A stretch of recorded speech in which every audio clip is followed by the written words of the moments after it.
Imaginez-vous un instant par une nuit d'août. Quelque part dans les Alpes ou sur une plage déserte de Corse, le ciel est si pur que les voies lactées semblent couler comme une rivière de diamants. Et sous de trails une traînée lumineuse fond d'obscurité. Ce n'est plus une étoile filante. C'est beaucoup plus étrange. Et si ce que vous regardez n'était pas simplement caïve gelé venu du fond de l'espace mais quelque chose qui a choisi délibérément de frôler les frontières invisibles du royaume de Jupiter? C'est l'histoire que nous allons vivre ensemble pendant les 30 prochaines minutes. Une histoire qui commence comme un conte de science-fiction et qui se déroule à ce moment. Au-dessus de nos têtes, je m'appelle Avi Loeb, astrophysicien Harvard. Vous me connaissez peut-être pour avoir été le premier scientifique de renom aux idées en 2017.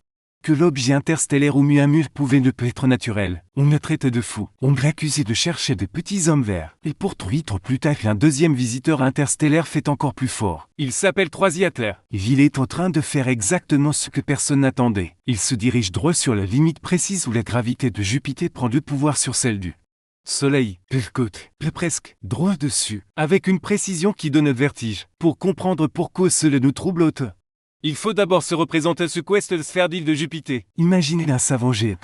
Un bulle de tensioactique de plusieurs dizaines de millions de kilomètres de diamètre. Centré sur Jupiter. À l'intérieur de cette bulle, Jupiter est le maître absolu. Tout objet qui entre trop lentement capture se transforme en satellite ou en anneau de débris. L'extérieur, c'est le Soleil qui commande. La surface de cette bulle est une frontière invisible est incroyablement nette. Et 3 selon les derniers calculs publiés novembre 2025.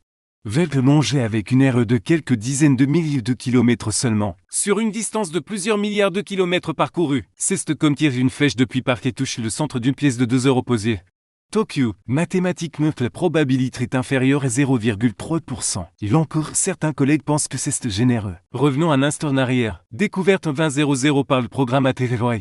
Troisiatler est d'abord apparu comme une comète classique, très brillante, très active avec un noyau estimé entre 5 et 15 km. Puis les orbites se sont affinées, d'abord d'hyperboliques classiques, puis de légers écarts, des accélérations non gravitationnelles, des corrections de trajectoire. Il en fait qu'en septembre 2025 la trajectoire finale est tombée. Passage au plus près de Jupiter le 16 mars 2026 à 3h47 tu.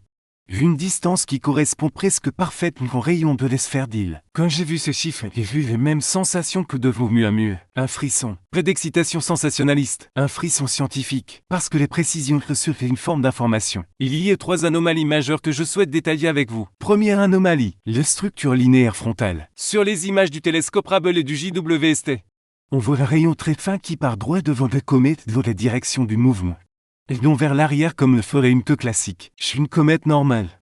Le Soleil chauffe la glace, les gaz séchent, ils sont repoussés dans les directions opposées au Soleil. Résulte, la queue pointe toujours loin du Soleil. Ici le jet principal regarde devant, comme si la comète balayait le route devant elle. On peut imaginer un mécanisme naturel très rare. Un tunnel de sublimation oriente une fissure de le noyau, mais c'est extrêmement inhabituel. Et surtout ce rayon est incroyablement stable sur des semaines d'observation. Deuxième anomalie, l'accélération non gravitationnelle orientée. Après le périgée, la comète a reçu un petit coup de pouce supplémentaire, très faible, mais orienté exactement dans la direction qui remet pile sur la frontière de la sphère d'île. C'est comme suite après avoir un peu dévié que quelqu'un avait corrigé le tir. 3 hypothèses. 1. Hasard pur possible, commence l'empire les hasards. 2. Mécanisme interne naturel très particulier. 3. Un système de propulsion même très primitif qui ajuste la trajectoire. Je ne dis pas que c'est le troisième. Je dis que les sciences ne peuvent le droit de l'exclure tant qu'on n'ait pas prouvé le contraire. Troisième anomalie. La composition chimique et les couleurs. Troisiatler est beaucoup plus rouge que les comètes classiques du nuage d'hôte. Et elle montre des raies d'émission qu'on n'avait jamais vues chez un objet interstellaire. Certains parlent de métaux lourds, d'autres de composés organiques complexes. On attend les données spectroscopiques de fait de l'émission chinoise Tianwen-2 pour en savoir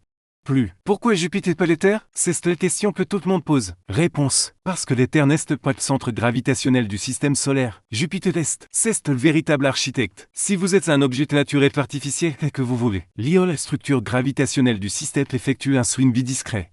Largue de petits sous-systèmes qui resteront en orbite stable entre le Soleil et Jupiter.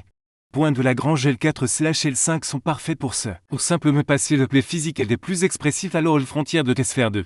Île de Jupiter est l'endroit idéal. C'est un peu comme arrive voiture de fin grand château de choisir de longer exactement de mur d'enceinte plutôt que de passer 50 km. Que peut-il se passer le 16 mars 2026? Plusieurs scénarios du plus classique au plus audacieux. Scénario classique. Troisiatler est une comète hyperactive naturelle. Elle passe, elle brille, elle laisse une traînée de poussière et elle repart. On aurait des photos magnifiques et des données cliniques sur la chimie interstellaire.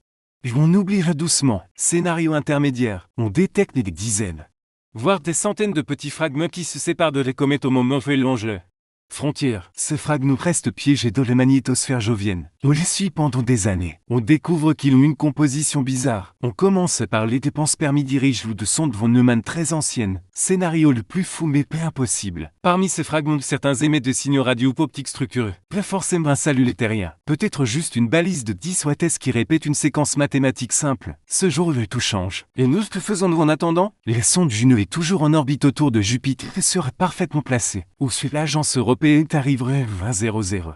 Mais ces instruments sont déjà allumés pour observer à distance. Le réseau mondial de radiotélescopes Event Horizon Telescope Falme. Les précurseurs du SCUD est en alerte. Des dizaines de télescopes amateurs France-Belgique en suivent. Au Québec se prépare à filmer nuit et jour. Je termine comme je termine souvent des conférences. Nous sommes une espèce jeune. À l'échelle cosmique, nous existons depuis moins longtemps qu'un battement de cils. L'objet qui nous rend visite a peut-être quitté son étoile il y a 1 milliard d'années. Quand la Terre n'était qu'une boule de magma, peu importe qu'il soit naturel ou artificiel, ce qui compte c'est l'humilité qui nous impose. Nous ne sommes pas obligés de tout comprendre tout de suite. Nous sommes seulement obligés de regarder, de mesurer, d'écouter, et de garder l'esprit assez ouvert pour accepter que l'univers est parfois nous parle dans une langue où nous commençons seulement à apprendre. Le 16 mars 2026, nous aurons tous les yeux tournés vers Jupiter. Et qui sait, peut-être que cette faute réponse ne serait plus une question. Merci de m'avoir accompagné dans cette longue méditation cosmique. Si cette histoire vous touche, partagez-les, commentez, abonnez-vous. On se retrouve très vite pour suivre ensemble les prochaines étapes de ce voyage que je le sens. N'est-ce pas près de s'achever? Et bientôt sous les étoiles.